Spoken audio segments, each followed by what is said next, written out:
So joining us now, the man himself, head coach Joey McGuire, Texas Tech Red Raiders. Coach, have you had a chance to take it all in yet? I know it's been a whirlwind of the last several months for you. Have you had a moment just at a practice meeting just to think, wow, like this is where we're at, just days away from kickoff? A little bit. I mean, I think at practice, it starts becoming more and more real. I mean, it's so close. But it's going to sound crazy, but even now, every moment whenever I get up and I drive into the facilities, I mean, it's a pinch me moment. This is kind of it's a dream come true. And, I can't wait to lead the team out, that first game. And I think we'll be ready to go. Getting ready now to make your debut as a college head coach. I want to take it back to about 2003 when you were getting ready to make your debut at Cedar Hill. What was going through your mind when you were about to become a high school coach for the first time, and what might be similar now? Well, I will tell you, there's some crazy stories about that first sideline. I was 31 years old, and, I mean, you can just imagine a 31-year-old Joey McGuire as fired up as I am now. But I was excited. We were ready to do some things, and that was the first winning record that Cedar Hill had in 10 years, and so it was a really fun year. But that first game, I mean, I could think back. We played the Colony, and we played at home and played really well and won the game. I think we scored 49 points, and the year before they had scored 79 points total in 10 games, and so it was really a big deal. I think there'll be a lot of similarities. Nervous and butterflies and just taking it all in. I love the pageantry of football and, the start of everything and seeing the horse run and everything like that. I think it's going to be pretty special. Over the last several months, is there anything that maybe you've learned about yourself or something maybe surprised you? I try to be the same person every day. I think that if you do that and you show that consistency to the players and your staff, then it's an easier buy-in. They know what they're going to get.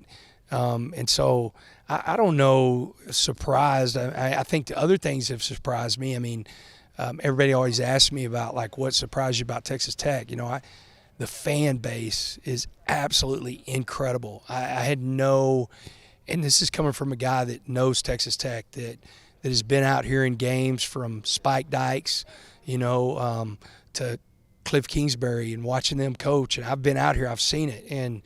And to be in the middle of it and to be a part of it, it's absolutely incredible.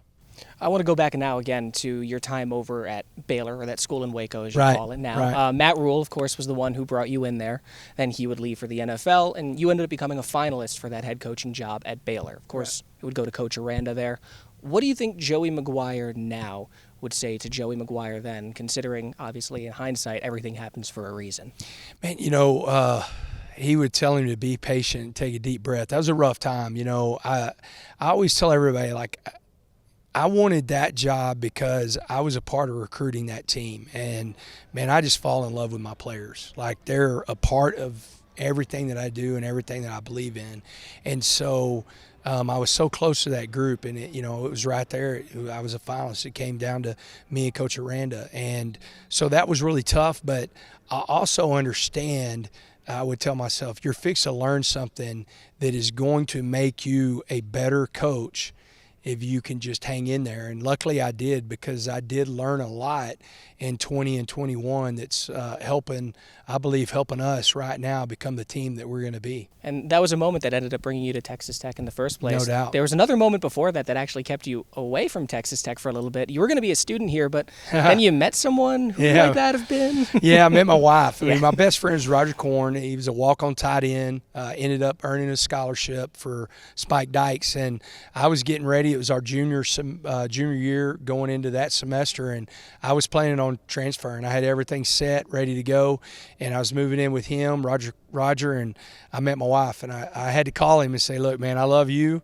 but I think this is the one, so I think I'm going to be staying here in Arlington. And so we kind of joke about that, because it was like I was meant to be here, and I just got to bring her with me.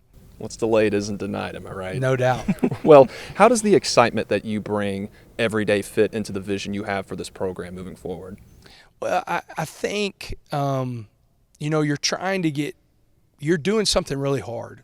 Like, what we do is really hard. It's very time-consuming. Student athletes, in season, it's a full-time job. I don't care what you're playing, whether it's our women's soccer right now or our volleyball team. Like, it's a full-time job. And so I want to make sure our guys, the best part of their day is whenever they come into the building. How do you do that? You show them how excited you are to see them.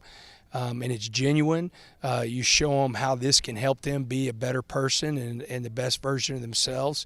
And so I think that's really important, and I just do it through, we laugh a lot, we strain together, we're all in it together, and I just believe being the same person every day, and they understand that, and then I think they can gravitate to that. The staff does the same thing. We've got a lot of energy in our building, starts with me and our strength staff, and we just try to pour into our players. I tell our strength staff every day, like, I'll say, how lucky are we? And they'll go, Coach, we are so lucky. And I'll say, make sure our players feel that.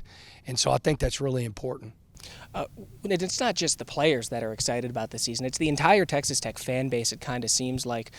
It's no secret that the Red Raider program has gone through it these past almost 2 decades now, but almost immediately you were able to help kind of phone into this newfound enthusiasm around the entire fan base. Why do you think fans have been able to latch onto you and your excitement for this program so easily? Well, I think I'm one of them. I'm a Texan. I hadn't been anywhere else, and I understand the state. And then I'm a high school coach, and I understand that part of the tradition in Texas and how important that is. I mean, if you think one of the most popular and one of the best coaches that Texas Tech's had is Spike Dykes, and I'm not trying to fill his shoes, but shoot, man, I want to be a lot like him because that guy had a lot of success and he also did it a certain way, and so I think those two things help. And then, man, I love this place. I think that, and I genuinely do, so I think they feel that, and they love this place so much. So we have something in common, right off the bat. And I hope they feel that because I really do. This place is really special. And as far as the coaching staff goes, how have you been able to bring them along with you, coming from all walks of college football before here? Well, I think it's kind of like the team. They get the same guy every day, and we spend a lot of time where we're building our culture as a team. We spend a lot of time also building our culture as a staff, and we have those meetings, and there are cultural meetings for the team, there's cultural meetings for the staff, and so bring them along. There's a lot of things that are important to me, and I've expressed this, defined them. This is what I expect from them, and I think they understand that. And so every coach that you coach for has something that's more important than the other. Mine is the player. I want them to know exactly who their player is, where they're from, who they're dating, where they live. Are they going to class? If they didn't go to class, where were they? Get them up here, just almost in a positive way, be everywhere the player turns, they see us being a part of their lives. And so we've had coaches really buy into that, and we just stay on it and be consistent. But I think them, again, if you think about it just as a person, if you know what you're going to get from somebody else and it's the same thing every day, then you can at least be able to work with that person and understand where they're coming from. How many times were you asked who the starting quarterback is?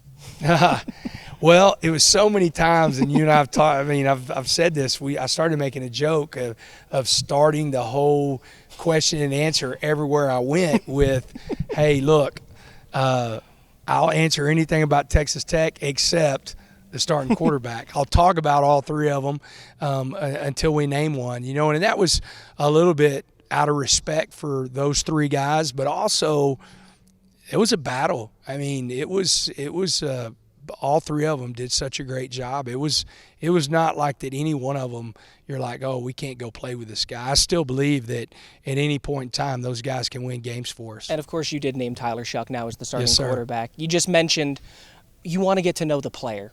Who is Tyler Shuck, the player, to you? He's a pro. He's a guy that he studies a lot. He spends a lot of time in the film room. He spends a lot of time with Coach Kitley, understanding. I think the advantage where he kind of at the end started getting into was really understanding, checking out of plays, seeing what the defense was doing to keep us in at least a decent play versus a terrible play, and so he really started understanding that. He's a competitor. I told this story earlier today, but there was a point, in camp where I said, oh, so-and-so, man, he's really competing, and Tyler was up next. And he went 5 for 5. And he goes, is he really, Coach? Are you sure about that? Kind of in a kidding, but jab way of like, hey, I'm here. I'm here to compete, and I want to win this job. So that's kind of the guy. He's a great kid. And when you go to the defensive side of the ball, you have stars like Tyree Wilson. You bring in transfers from other places. From a depth perspective, is that where you want to see the team on that side of the ball? Is that a fine depth for right now? That I can't wait for people to see the defensive depth, because that's where we've grown the most, I think, as a program. I mean, you have Tyree Wilson, who's a man. He is something to be. I mean, he is an animal, man. He's something special. But when you go through that, there was not a lot of depth in that defensive line whenever I first got here. Joseph Adedire, he's a true freshman. He was a mid-year. He's Tyree's backup right now, but you'll see LB Moore in that spot. So that really gives you 3 guys that you can throw at people on Saturday. In the interior, we have 5 guys that I feel really good about. There's probably a 6th that's still in a battle, but whenever you look at Jay Boog, you look at Tony Bradford, we added Vidal Scott, we added Miles Cole, and Philip Belidi that was already here. You start putting that. Now you got 5 interior defensive linemen that can really play. Josiah Pierre's playing our outside linebacker, but behind him you got Bryce Ramirez. You have Dimitri Moore, who's being dual trained. So when you can do that, you can play the style of defense we want to play, and that's an effort-based defense that we populate the football, and we get a lot of people around the football to get the football down. You said it yourself, Coach. You're a Texan. You know what football means to this state, right, and all the different flavors of football across the state that there is. What makes Lubbock so much different when it comes to football culture here? Well, I said it the other day on the brand, and I believe this all the way across the state, but I definitely believe this about Lubbock and West Texas. And it's with us Saturday, but you play football on Friday night. We're going to be playing football on Saturday at 7 p.m., and you go to church on Sunday. That's just what Texas is. That's how you grow up. If you look at any little town in West Texas, if it's a road game, probably the last one out turns out the lights of the town, because everybody has traveled, and that's what's really cool about Texas Tech and this fan base is you see that. You see the travel to all different games. I've got to see different, of course, basketball, but traveling with basketball and seeing how, we travel in that fan base. I know we'll do the same thing in football. Is there advice that you've taken from a coach that you've worked with, or maybe even just another coach in the industry that maybe you haven't worked with but you're close with? Have you taken any advice from them? Well, I'm always going to talk to Matt Rule. He's one of my best friends, and he's my mentor. And the reason I went to Baylor, because I had some different options, the reason I went to Baylor because I believe, in what he does and his culture. And so I spend a lot of time, when there anything that comes up that I'm like, man, am I making the right decision? Or I can always call him, and we'll talk. And then, I've got some really good. Sam Harrell's one of my mentors. Mike Copeland is one of my mentors. Sam's at Ennis. Mike is retired. He was the defensive coordinator for Art Briles at Stephenville, and then he took over after Coach Briles left for college. And so, those guys, I'll call them. But I really lean on Coach Rule a lot. He's always there, and we're part of. He's like my family, and so it's really good to have somebody like that. I know you've been asked it a million times. I know you've envisioned it a million times, running out onto the field for the first time. But is there anything specifically, maybe in particular, that you are going to be taking in that moment that we might not notice, or something that might be special to you in that moment? Well, I told the band earlier last week. They came out and played, and then I went over and talked to them. I'm a huge fan of the band. I mean, I really do believe that football is like this pageant. It's an event. There's no sport like it, because if it's basketball, baseball, whatever it is, you're going to play a game on Tuesday night, and then you're going to turn around and you're going to play a game on Friday or Saturday night. You know, with football, you're playing one game a week. You've got a halftime with a marching band. They're going to march into the stadium. And so that first note, you know, after they're playing the music, and that first note right before the horse and the masked rider runs, that first note I keep, like I've watched on YouTube probably 1,000 times, the entrance into that stadium. And I can't wait to hear that first note with the band. I told them that last week. My favorite band song is March to Grandioso, so it's really cool that we play it a lot. And so probably a good chance I shed a tear whenever they cranked that up the first time too. I've been dying to ask you this. Dana Beers, he's a big fan of yours. I don't know. Yeah, I don't know. He has Texas Tech high on his list. Yes. To be his team. He's coming into town September 10th. Houston. Do you have a message for him as to why he should choose Texas Tech as his team going forward? Well, I think he's pretty passionate. I think he's got some true crazy passion and excitement about him, and that's a lot of defining Texas Tech. You know, we are very passionate. I think a lot of people saw with the Cactuses, and so there's no doubt I follow him. It's kind of Harrison Hanna. Harrison Hanna, one of my ops guys, is the one that brought it up and said, "Coach, man, you need to retweet this, and it's going to be good." And I'm like, "All right, whatever, Harrison. Are you sure?" He goes, "Yeah, Coach." And so it's going to be a lot of fun. But I've seen his top whatever he has now, and there's no comparison whenever it comes to wanting to be a fan and being a part of Texas Tech. And we'll end with this. At the end of the season, what do you hope fans will remember about your first year of this team? How hard we play. You know, I can close my eyes right now, and I know what Texas Tech football looks like. You know, and it's an effort-based program that no matter what is going on, good or bad, that when we step on the field, that we play with Red Raider speed. And that's not like some time with a stopwatch. That is how hard we play every snap. You know, and that it's a team that plays together and has a lot of fun playing this game. And so whenever you do that, you give yourself an opportunity to win games. And I think at the end of this, if we can do that, then we're going to be in a pretty good spot, and people are going to be really proud. All right, Coach, thank you very much. That'll wrap up our interview with head coach Joey McGuire. Kickoff 7 o'clock, Murray State. Better be there for that. Thank y'all.